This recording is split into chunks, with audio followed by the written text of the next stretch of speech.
cả đón non phô trì nghìn đan thiam phong kim ôm thầy mô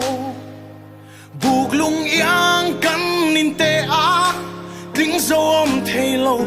sinh mi tan rồng mà sẽ hay hi cả xia cross ông mình tìm môi tu cà phê na cả thiam chân na kim ô nào con về tê sinh muốn tôi xia hi inun top ni lâu thanh tôn sẽ Krista lâu thil đằng gần buổi bụi hia ato pa xia ăn ngày lô chuyện cho bé Krista chúc cả lâu nay ta bây giờ na bông mà sẽ cả ta là bây giờ na cần nung khi mà ta chúc em ngắm mình suy chua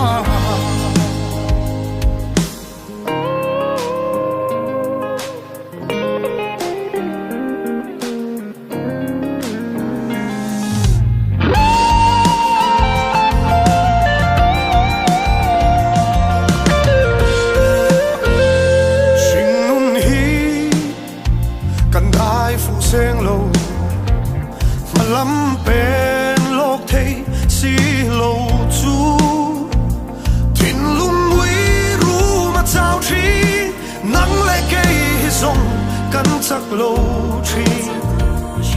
mà sẽ y xoa ôm ama chắc là gió cho nắng lệ cây mình chân rèn chi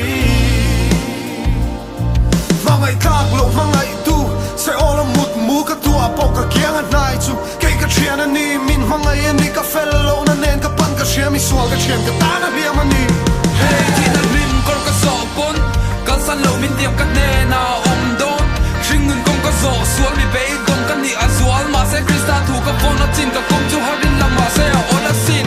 hey mình khắp cả bộ cả nụ na thu cả nè đâu aku ta cả nụ na thu ru cả đi cả ti sa xuống nó giống mà khen bên ta kinh tai rin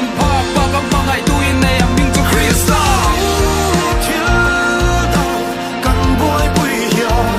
ato pa ôm xia ăn ngày lo ô nào con về tê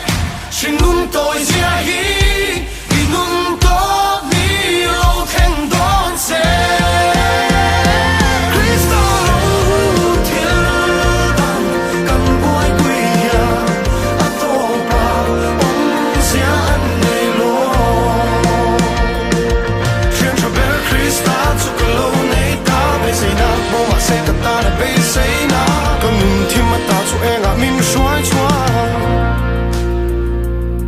bây giờ na bố mà sẽ cả ta là em anh đi bây giờ na bố mà sẽ cả ta là em